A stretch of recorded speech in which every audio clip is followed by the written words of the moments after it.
할렐루야. 아멘. 네, 오늘도 우리 히즐라이프 처치는 하나님께 최고의 예배를 드리길 소망합니다. 아멘. 여러분 벌써 6월입니다. 정말 시간이 너무나 빠르죠? 제가 작년 설교 원고를 한번 쭉 돌아봤어요. 어떻게 하나님께서 우리에게 은혜를 주셨는지 한번 쭉 돌아봤는데, 그러던 중 6월 말씀을 보니 장장 30주 동안 은혜를 나눴던 하나님 나라 시리즈 설교를 시작했었던 월이더라고요. 그리고 그 말씀을 시작했을 때 방금 제가 말씀드렸던 것처럼 여러분 개척한 지 벌써 6개월이 지나고 있습니다 라고 하면서 놀라워했더라고요. 그런데 그로부터 1년이 벌써 지났습니다. 굉장히 빠르게 지나가고 있어요. 시간이 얼마나 빠르게 지나고 있는지를 제가 몸소 체감을 하고 있습니다. 지난날을 생각해보니 코로나다 뭐다 해서 굉장히 어려운 시간도 있었고요. 힘든 시간도 있었어요. 그렇지만 그럼에도 불구하고 그 안에서 하나님께서 우리에게 주신 은혜가 너무나 커서 감사한 일들도 참 많았던 것 같습니다. 이 어려운 시기에 교회를 개척하게 되고 또 우리 가정으로서는 또 홈스쿨링을 함께 시작했다라는 것이 얼마나 어렵고, 또한 우리 가정 안에서 이 내면적인 갈등과 그리고 굉장히 실제적으로 육체적으로 영적으로 굉장히 심적으로 어렵고 힘든 적이 있었어요. 그럼에도 불구하고요, 하나님의 은혜가 있으셨기 때문에 벌써 이렇게 정말 또 1년이라는 시간이 지나게 된 것 같습니다. 개척한 지는 1년 6개월이 지나가고 있고요.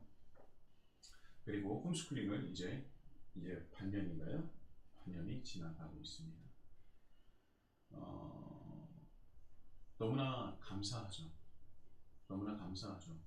그 전에도 또 홈스쿨링은 계속 지속적으로 진행하고 있었지만 저희가 어떻게 보면은 그것도 이제 구조적으로 조금씩 갖춰가고 있는 것 같아요. 그래서 너무나 감사하고 저희 아이들이 정말 하나님의 자녀로 성장하는 것을 보니까 하나님께 너무나 감사하더라고요. 이제 저만 더 성장하면 될 것 같습니다.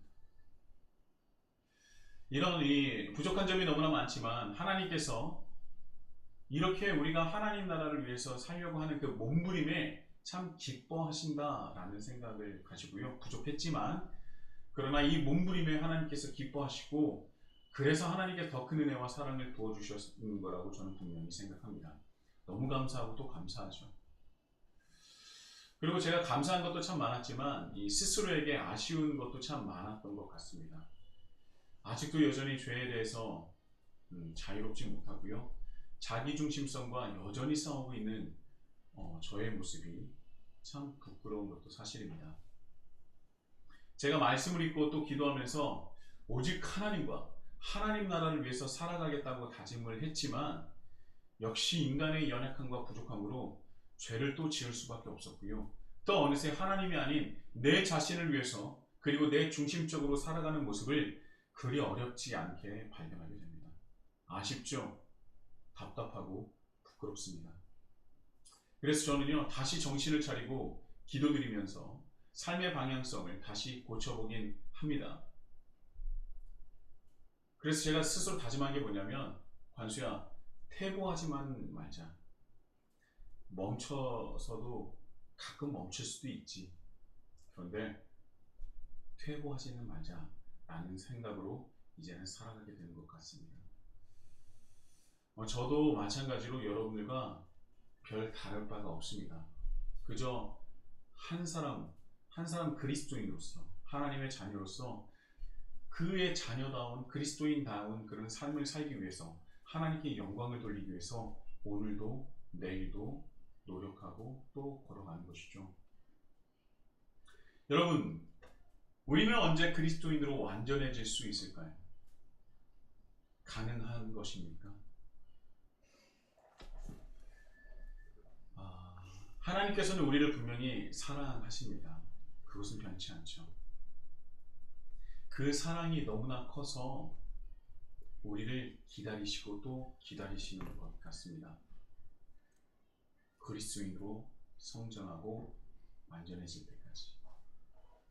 하나님의 사랑은요, 인간의 언어로 형용하거나 정의할 수 없고 더 크고 완벽한 사랑일 것입니다. 고린도전서 13장은 사랑장이라고 우리가 알고 있지 않습니까? 사랑을 정의하고 표현하고 있어요. 그런데 그 마지막 부분, 사랑에 대한 정의의 그 여러 가지로 표현하고 있는데 마지막 부분이 7절에 이런 말씀이 있어요. 사랑은 모든 것을 참으며 모든 것을 믿으며 모든 것을 바라며 모든 것을 견디느니라. 사랑은 모든 것을 참고 모든 것을 믿고 모든 것을 바라고 모든 것을 견딘다고 하지 않습니까? 그래서 하나님은요, 여전히 지금까지 참고 계시고요, 우리를 믿고 계시고 우리를 바라고 계시며 견디고 계시는 것 같습니다. 근데 저는 이 네 부분, 네 부분에서 네 가지 중에서 좀 이상한 부분이 있었어요. 사랑은 주는 것인데 모든 것을 바란다니 뭔가 좀 이상하지 않습니까? 여기서 바란다는 것은 무엇입니까? 제가 이전에 한번 설교를 한 적이 있는데 기억하실지 모르겠어요. 여기서 이제 바란다라는 말은요, 헬라어 엘피조라는 단어입니다. 이 엘피조라는 단어는 뭔가를 요구하고 달라는 것이 아니라 희망하다라는 뜻을 가지고 있는 거예요. 그리고 또 한 가지 뜻을 더하고 있는데요, 바로 확신하다라는 것입니다. 그러니까 풀어본다면 하나님은 우리를 향해서 여전히 그 소망을 가지고 계시고, 그리고 그 소망이 이루어질 것을 확신하고 우리를 기다리고 계신다는 것이죠. 하나님의 소망은 우리입니다. 그리고 하나님께서는 우리가 하나님의 그 바램대로 우리가 변화될 것을 기다리고 확신하고 계신다는 거예요.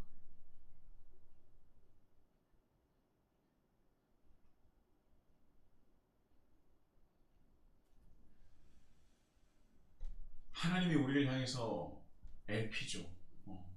확신하고 계십니다. 하나님은 확신하고 계시기 때문에 우리에게 지금까지도 여전히 너무나 큰 사랑으로, 동일하고 우리가 무슨 죄를 짓더라도 너무나 큰 사랑으로 동일하게 우리를 사랑으로 감싸 안아주시고 은혜를 부어주시는 것이죠. 저는요, 그래서 하나님의 그 LP죠. 하나님의 그 희망, 그 소망, 하나님의 바램, 하나님의 확신이 헛되지 않을 수 있도록 저는 그리스도인으로 다시 한번 성장하기를 바랍니다. 그리고 기도하고 있고요. 그 길을 저와 여러분들이 함께 걸어갔으면 좋겠습니다. 우리가 하나님의 사랑과 하나님의 은혜로 온전한 그리스도인으로 성장하여서 하나님과 하나님 나라를 위하여 다름질할 것을 분명히 믿고요. 우리에게 주신 자기 부인과 십자가의 길을 걸을 것을 확신하시는 우리의 하나님을 위해서 오늘도 하나님께 최고의 예배를 드리길 소망합니다. 제가 지난주부터 세상 속으로라는 설교로 은혜를 나누고 있어요. 지난주는 믿음이 성장하는 사람은, 하나님을 믿는 사람은 외부적인 공격에 대한 대응법이 달라진다라고 제가 말씀을 드렸습니다. 기억나실 거예요. 그 누구보다도 다혈질이고요, 한 성격하는 베드로가, 말보다는 원래 주먹과 칼이 우선이었던 그 베드로가 자신을 조롱하고 비웃는 이들에게 이전과 같은 주먹과 칼이 아닌 말씀으로 대응하는 모습을 우리는 보았습니다. 제가 간단하게 말씀을 드리면, 이 방언을 하고 있는 성전의 한 구석에서 120여 명이 넘는 사람들이 방언을 하는 그 모습을 보고 그 안에 오순절 때문에 그 성전을 찾은 수많은 사람들이 술을 취했구나, 술 취해서 성전에 들어왔구나 라고 하면서 비웃고 조롱했습니다. 그랬던 사람들에게 베드로가 원래 이전의 성격이었으면 정말 열받았겠죠. 성질이 났겠죠. 그래서 한 주먹을 날릴 수도 있고 항상 오른쪽에 차고 있었던 그 칼로 그를 위협했을 수도 있었습니다. 그런데 그가 달라진 거예요. 정말 하나님을 믿게 되었고 예수님께서 부활하셨고, 그래서 예수님께서 우리에게 가르쳐주신 그 복음이 하나님 나라라는 것을 깨달은 뒤에 그는 세상의 조롱과 세상의 위협과 세상의 여러 가지 위험에 대응하는 모습이 달라졌다는 거예요. 어떻게 대응했다고요? 예수님께서 가르쳐 주셨던 말씀으로 대응한 겁니다. 그래서 그렇게 말씀으로 대응했더니 그때 말씀으로 대응한 그 설교가 초대교회를 복음을 전하는 그 초대교회에서 그 복음으로 설교로 전파되는 설교의 원형이 되었다라고도 제가 말씀을 드렸었죠. 정말 어마어마한 정말 위대한 설교가 그때 자신을 조롱하고 비웃는 이들에게 대응하는 그때 하나님께서 역사해 주신 거죠. 그래서 그 설교를 마치니 어떻게 됐다고요? 3천여 명이 넘는 사람들이 예수님을 받아들이고 세례를 받는 실로 어마어마한 기적과 같은 일이 일어나게 된 것입니다. 그래서 이런 성장하고 변화된 모습으로 우리는 세상 속으로 들어가서 빛과 소금의 역할을 감당해야 할 것으로 우리는 은혜를 나눴습니다. 다 기억하시리라 저는 믿습니다. 우리는 하나님을 믿는다고 하지만 외부적인 충격과 공격에 세상 사람들과 다를 바 없이 반응하고 대응했기 때문에 우리의 가장 큰 능력과 특권이 우리 안에서 사라져버리고 오히려 세상에서 비판을 받는 존재가 되었다는 것을 우리가 잊지 않았으면 좋겠어요. 여러분, 우리는요 세상과 다른 존재입니다. 그리고 달라야 하는 존재예요. 세상은 당한 만큼 갚아줘야 한다고 생각을 하고요. 남들에게 얕보이지 않으려면 강해져야 한다고 말을 하지만 우리는 다릅니다. 우리는 다른 존재예요. 우리는 그래서는 안 됩니다. 그럴 수 없는 존재라는 것이죠. 세상과 다른 마음을 가지고 예수 그리스도의 마음을 가지고 세상 속으로 들어가서 하나님의 자녀임을 보여줘야 하는 것입니다. 믿는 사람들은 세상적인 외부적인 충격과 공격에 대응하는 방법이 달라지게 되는 거예요. 그것이 하나님 나라의 확장의 첫걸음이 될 것이라고 저는 분명히 믿습니다. 세상 속으로 하나님과 하나님 나라를 위하여 한 걸음 한 걸음 나아가시는 우리 히즐라이프 처치가 되기를 예수님의 이름으로 축복합니다. 세상 속으로 나아가시는 우리 히즐라이프 처치. 저는 기대가 됩니다. 그리고 그 누구보다도 우리 하나님께서 LP죠. 희망하고 계시고 확신하고 계신다는 것이죠. 이것을 잊지 않으셨으면 좋겠어요. 자, 오늘은요 지난주의 말씀에 이어서 그리스도인들이 세상 속으로 어떻게 침투하고 복음을 전할 수 있을지에 대해서 나눌 텐데요. 오늘의 말씀을 제가 다시 한번 봉독해 보도록 하겠습니다. 그들이 사도의 가르침을 받아 서로 교제하고 떡을 떼며 오로지 기도하기를 힘쓰니라. 아멘. 자, 이 말씀을 통해서 여러분들은 어떤 것들이 느껴지십니까? 어떤 내용들이 있어요? 어떤 말씀으로 또 우리 하나님께서 우리에게 은혜를 주실까라는 그 기대감이 있으십니까? 저는요 이 말씀을 참 많이 묵상을 했어요. 그냥 한두 번 읽고 한 10번 정도 읽는 것이 아니라 이 말씀이 지금 우리 히즐라이프 처치에게 주시는 귀한 말씀이라고 생각하면서 또 봉독하고 또 봉독하고 또 읽고 또 읽고 또 묵상하고 또 묵상했습니다. 자, 예수님을 믿는 사람들이요 예수님께서 말씀하신 것을 그대로 따르자 약속하셨던 성령의 역사하심을 경험하게 됩니다. 그래서 자신이 알지 못했던 다른 나라의 언어로 기도를 하고 찬양을 할 수 있게 되는 거예요. 자, 이 또한 굉장한 경험이었을 겁니다. 그런데요, 저는요, 이 방언보다 오히려 오늘의 말씀이 더 굉장하고 강력하며 대단하다고 생각해요. 120여 명이 되는 사람들이 성령을 경험하게 되고 그 놀라운 일들이 지금 벌어지고 있습니다.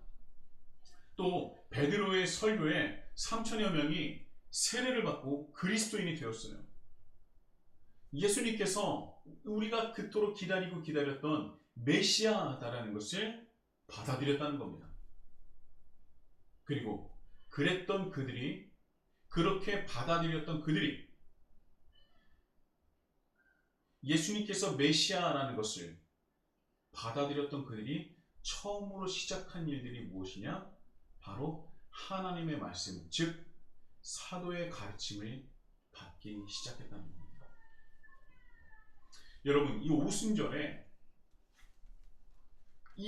그 성전에 찾아온 사람들은 당연히 유대인들이죠. 이스라엘 사람들입니다. 그들은요, 하나님의 말씀을 알고 있어요.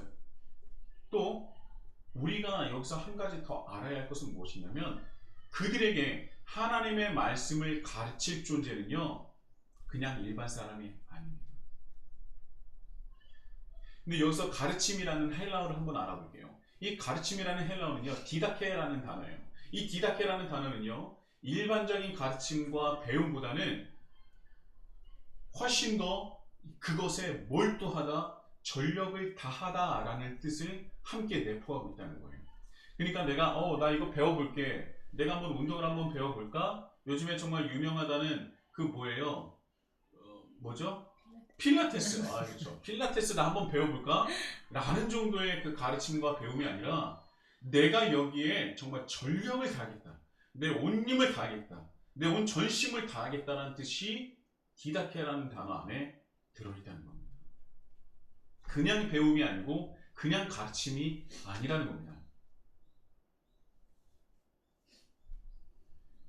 여기서 우리가 한 가지 알아야 될 것, 방금 전에도 한번 말씀드렸지만, 베드로와 다른 예수님의 제자들은요, 세상적으로 봤을 때 그 당시에 그 유대인 사회에서 봤을 때는 말씀에 정통한 사람들이 아니었어요. 그때 당시에 말씀과 율법에 정통한 사람들은요, 우리가 잘 알고 있는 바리새인이나 율법학자라든지 서기관 정도가 될 것입니다. 그런데 이 바리새인이나 율법학자는요, 아무나 될 수 있던 것이 아니에요. 역사 기록을 보면 율법학자가 되기 위해서는 똑똑하기도 해야 하겠지만, 유력한 집안에서 전적인 지원이 있어야 가능할 정도로 율법학자가 되는 것이 너무나 힘들었다는 거예요. 그래서 어느 가문에서 율법학자가 나왔다는 것 자체가 영광이 될 만큼 굉장히 어렵고 또 대단한 일이었다 그래요. 아무나 될 수 있지 않습니다. 신분의 제약도 있었다고 하죠. 자, 이 정도가 되어야 사람들에게 인정을 받고 말씀을 가르칠 수 있는 권위가 세워지는 것입니다. 아무나 말씀을 전한다고 해서 사람들이 귀를 기울이지 않는다는 거예요. 하물며 이 베드로와 그 제자들은, 사람들이 말하는 그 사도들은 말씀을 가르칠 만한 권위가 없었던 사람입니다. 그냥 보통 성전에 와서 그 말씀을 전하는 그런 바리새인들이나 율법학자들이 그 말씀을 그냥 듣는 사람들과 거의 비슷한 사람들이었어요. 그런 사람들이 말씀을 전한다고 해서 사람들이 귀를 기울이겠습니까? 절대 귀를 기울이지 않죠. 네가 뭐라고? 넌 말씀을 배웠어? 이게 전혀 다른 사람들과 다를 바 없었다는 거예요. 근데 예수님께서는요, 이전에 회당에서 성경에 대해서 해석하시고 말씀을 전하실 때 사람들이 듣고 놀라웠다는 그 말씀이 있지 않습니까? 그들이 놀란 이유는 율법학자나 바리새인이 아닌데도 불구하고 율법과 말씀에 대해서 해석에 권위가 있었다는 거예요. 비판할 만한 것이 없어요. 완벽했기 때문입니다. 당연히 예수님이기 때문에 그랬죠. 이것은요, 굉장히 이례적인 일이었기 때문에 사람들이 놀라워하고 경이로워했다는 거예요. 그만큼 이렇게 회당에서 그 말씀을 전하고 또 그것을 해석할 수 있는 그런 문은 열려 있었지만, 그러나 그것을 아무나 할 수는 없었다. 그런데 그런 일들이 누구에게 일어났느냐? 바로 예수님의 제자들, 사도들에게 일어난 것입니다. 그 말씀 위에 권위가 서게 되고, 또 사람의 마음을 움직일 만한 그 강력한 성령의 역사가 그 자리에서 이루어지고 있다는 거예요. 예수님께서 그 성전에서, 그 회당에서 말씀을 해석하고 말씀을 선포하는 것에 대해서 정말 경이롭고 사람들이 정말 대단하다, 이가 누구냐, 이런 말씀의 권위가 어디서 나오냐라고 했었던 그 역사가 통일하게 이 사도들에게도 일어나고 있다는 거예요. 이건 실로 정말 어마어마한 역사가 아닐 수가 없습니다. 그런데 그 단번에 설교로 몇천 명이 세례를 받게 됐다고요. 단번에 3천 명이 넘는 사람들이 세례를 받고 예수님을 그리스도로 받아들이게 됐다는 것입니다.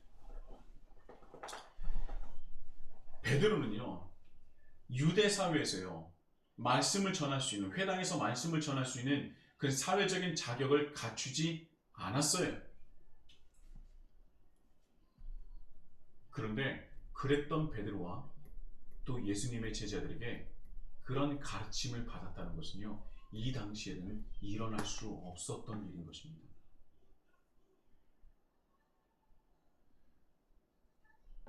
못해도 예수님 정도가 돼야 말씀을 전하는데 사람들이 따라오죠. 근데 하물며 나와 전혀 다를 바 없는, 알고 보니 저 사람은 어부였어요.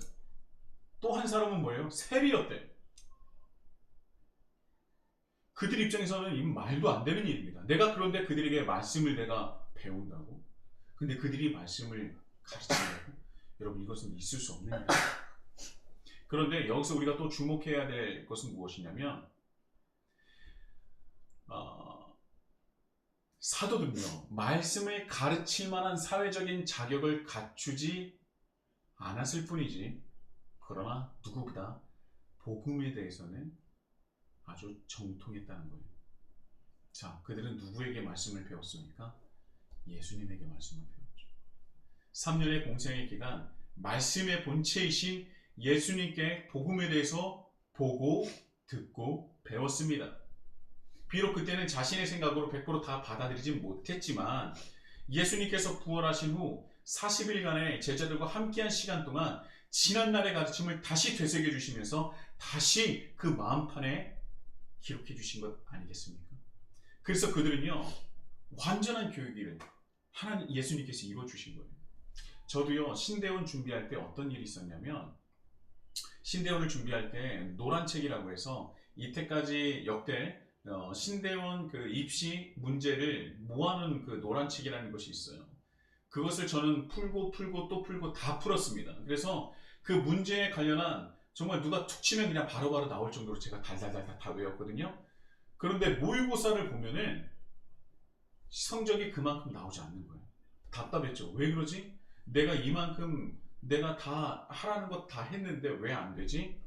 그때 제가 다시 시작했던 게 뭐냐면, 이제는 그 모든 자료들은 다 내려놓고 창세기부터 요한계시록까지 그냥 쭉 하루 종일 계속 보기 시작했어요.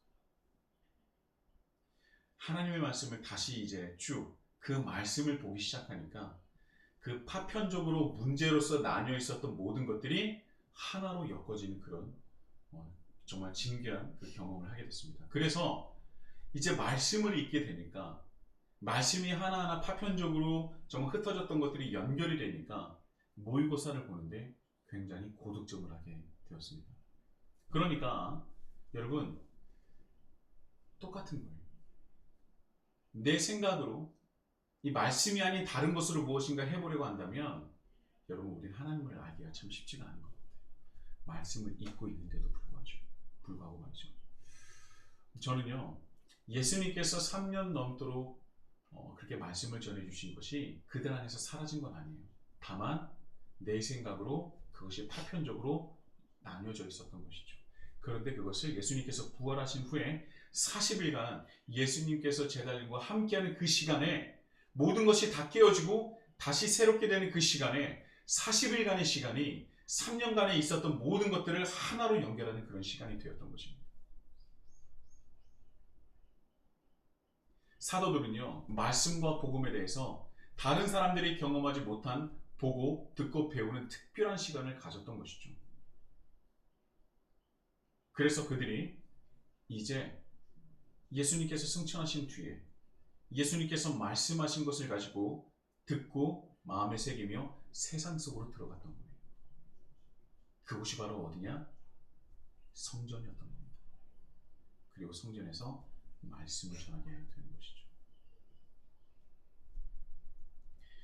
그 말씀으로 인해서 3,000명이 넘는 사람들이 그 복음을 받아들이며 세례를 받게 되는 것이죠. 그리고 이제는 복음을 전하는 것뿐만 아니라 더 나가서 한 걸음 더 나가서 말씀을 가르치게 된 것입니다. 이게 바로 세상 속으로의 두 번째.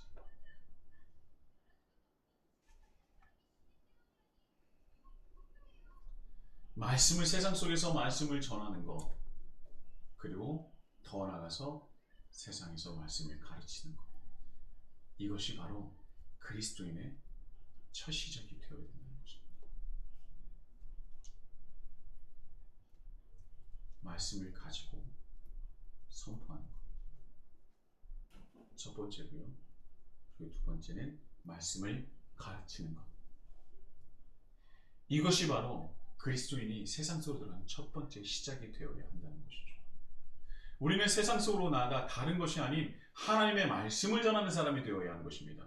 하나님의 말씀, 복음, 예수님께서 그리스도이심을, 그리고 예수님께서 십자가에서 이루신 것들, 그리고 부활하심, 승천하심, 그리고 앞으로 오실 그 재림에 대해서, 그리고 예수님께서 시작하신 그 하나님 나라, 하나님 나라는 어떤 곳이며 어디에 있는지, 창세기부터 요한계시록까지 어떤 말씀으로 어떤 하나님 나라를 전하고 있는지를, 우리에게 말씀하고 있는지를 알아야 하고요. 그 말씀을 전하는 자들이 되어야 한다는 것입니다. 자, 말씀을 전하는 것은 목사만이 하는 것이다 라고 생각하시는 분들이 있어요. 근데 절대 그렇지 않습니다. 오늘의 말씀에 보면요, 사도의 가르침을 받아서 그들이 무엇을 합니까? 뭐라 그래요? 우리 다시 한번 2장 42절을 볼까요? 그들이 사도의 가르침을 받아 뭐 한다고요? 서로 교제하고 떡을 떼며 오로지 기도하기를 힘쓰니라. 여기서 말하는 것은요, 예수님을 믿어 세례를 받은 자들만을 말하는 것이 아닙니다. 세례를 받은 사람들을 포함하여 가르침을 받은 그들이 원래의 삶의 자리를 뜻하는 거예요. 그곳에 가서 교제를 했다는 거예요. 이 교제라는 것은 편협적이고 협소적인 교제가 아니라 내가 그리스도인의 공동체뿐만 아니라 내 삶의 자리에 안에서도 교제가 포함되고 드러나 있다는 거예요. 자, 사도의 가르침을 받아서 자신의 삶의 자리로 들어가 이전과 다른 사람으로 교제를 하고 떡을 떼며 말씀을 전하고 찬양을 하고 기도하는 것입니다. 오늘의 말씀의 핵심은요, 이전에는 말씀 자체가, 하나님의 말씀의 그 자체가 특정 자격을 갖춘 특정인의 전유물에서 예수님을 믿는 모든 사람들에게 확산되는 놀라운 일이 일어남을 보여주는 거예요, 여러분. 이 말씀이 그런 말씀이에요. 이전에는요, 말씀 자체가, 하나님의 말씀 자체가 특정 자격을 갖춘 사람들의 특정인의 전유물이었어요. 그래서 말씀을 전할 수 있는 사람, 바리새인들이나 율법학자들이나 여러 서기관들이나 이런 사람들에게 말씀을 듣고 배웠다면, 이제는요, 하나님의 말씀이 특정인에서 모든 사람들에게 확산되는 것을 보여주는 말씀이 바로 오늘의 말씀이라는 것입니다. 그 놀라운 역사가 오늘의 말씀을 통해서 우리에게 알려주시는 거예요. 특정 자격을 갖추지 않았던 사도들이 그 누구보다 권위 있는 놀라운 말씀을 전하고, 또 그것을 예수 그리스도를 영접한 이들에게 가르침으로 말씀이 또 확산되고 또 확산되고 확산되는 것을 오늘 우리에게 말씀하고 계신다는 거예요. 그것이 가능했던 이유는요, 가르치는 사람이나 가르침을 받는 사람들이나 말씀에 대해서, 가르침에 대해서 열정적으로 그 말씀의 가르침의 배움에 몰두하였기 때문에, 그게 바로 디다케라는 거예요. 그래서 가능했던 거예요. 하나님의 말씀은 그렇게 열심히 몰두하고 디다케로서 내 혼신의 힘을 다해야 하나님의 말씀을 깨달을 수 있는 것입니다. 그러나 우리가 살아가는 지금 이 시대는요, 하나님의 말씀에 열성을 다하는 사람들이 너무나 희귀해졌어요. 하나님을 믿는다고는 하지만 하나님의 말씀을 배우려고 하는 자들이 너무나 희귀합니다. 때로는 성경의 말씀을 다 안다고 생각하는 분들도 있어요. 세상에는. 정말 실제로 있습니다. 그래서 예배드리고 설교를 듣는 것을 굉장히 좀 그래 해요. 제가 제 입으로 말씀드리진 않겠습니다. 그리고 어떤 분들이 이런 분들이 있어요.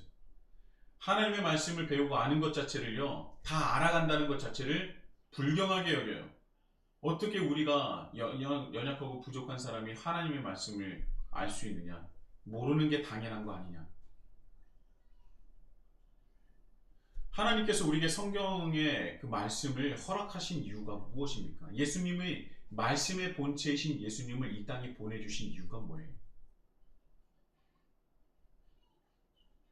하나님은 우리가 하나님을 알고 깨닫기 원하시기 때문에 우리에게 말씀을 주신 것 아닙니까?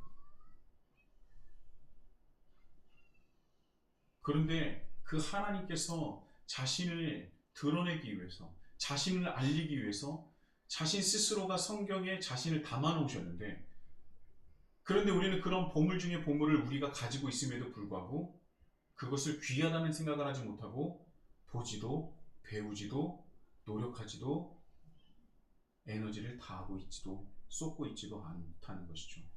얼마나 안타까운 일입니까? 전 이 시대를 정의할 때 이렇게 말하고 싶어요. 하나님을 믿지만 하나님을 모르는 세대. 우리가 믿는 존재를 잘 모른다는 것이 정말 온전한 믿음인지는 잘 모르겠어요, 여러분. 하나님을 믿지만 하나님을 잘 모르는 세대가 지금 우리라는 것입니다.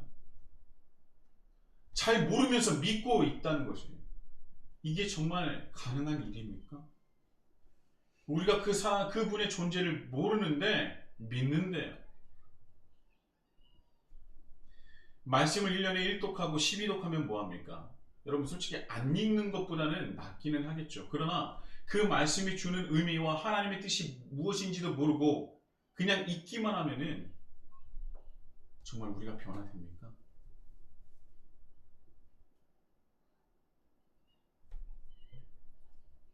우리는 하나님을 믿는과 동시에 하나님을 알아가야 하는 존재예요. 하나님을 알아감으로 세상 속에서 그분을 존해야 하는 존재인 것입니다. 초대교회에서 일어났었던 이 놀라운 일들이 2000년이 지난 지금도 여전히 그 놀라운 역사가 이루어져야 한다는 것이죠, 여러분. 교회를 다니고 예배를 드리고 봉사를 좀 하고 헌금을 좀 하면 하나님을 아는 것입니까? 정말 하나님을 안다면 우리는 지금 이렇게 살지는 못할 것입니다. 세상에서의 비판은 차치하더라도 교회 안에서의 수많은 그런 다툼과 어려움과 정말 나눔의 역사들, 성도가 성도에서, 성도가 목회자를, 목회자가 성도를,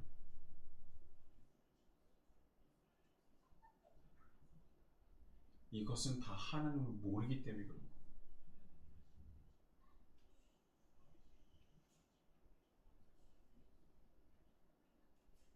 제가 이런 말씀을 전해드리는 이유는 뭐냐면 저 또한 하나님을 아직도 여전히 잘 모르기 때문에 노력하고 노력해야 된다는 것을 저와 여러분들과 함께 다시 한번 되새기고 하나님을 알아갈 것을 결단하길 원해서 이 말씀을 전하는 것입니다.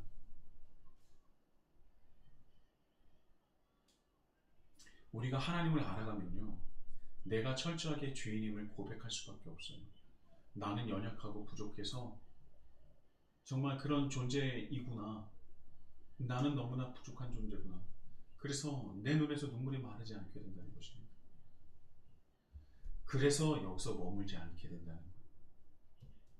내가 연약하기 때문에, 내가 부족하기 때문에, 내가 죄인이기 때문에 그래서 더 하나님을 찾아야 되고 그래서 더 하나님을 알아가야 된다는 것을 깨닫게 된다는 것입니다. 끊임없이 넘어지고 또 넘어지지만 넘어지기 때문에 하나님을 찾고 알아가야 된다는 것을 제가 느낀다는 것이에요. 부족하니까, 연약하니까, 죄인이니까 하나님을 알고 말씀을 배워야 한다는 것입니다. 2000년 전에 있었던 그 말씀의 확신의 역사가 지금 우리 히즐라이프 처치에 그 통일하게 일어나기를 예수님의 이름으로 축복합니다. 여러분, 하나님 알아가기를 기뻐하세요.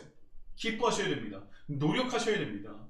디다케 정말 그 안에 몰두하고 내 혼신의 힘을 다해야 한다는 거예요. 그리고 나서 그 말씀을 가지고 세상 속으로 나아가고 전하고 가르쳐야 되는 것입니다. 그래야 지금 이 시대가 변화될 수 있어요. 이 시대는요, 그 어떤 때보다 하나님의 말씀이 필요한 때입니다. 그 말씀에 담겨진 하나님의 사랑과 그 은혜가 이 세상을 다시 한번 회복시킬 수 있는 오직 유일한 방법 아니겠습니까? 그런데 그 사랑과 그 말씀을 전할 수 있는 존재는 우리밖에 없다는 거예요.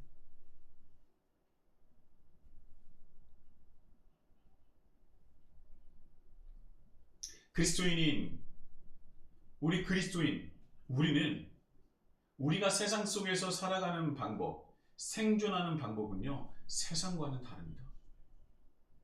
다르기 때문에 그 안에 경쟁력이 있고 권위가 있는 거예요. 여러분, 한 주 동안 하나님의 말씀을 깨달으려고, 알아가려고 디다케 몰두하시고 힘을 다하시는 우리 모두가 되기를 바랍니다.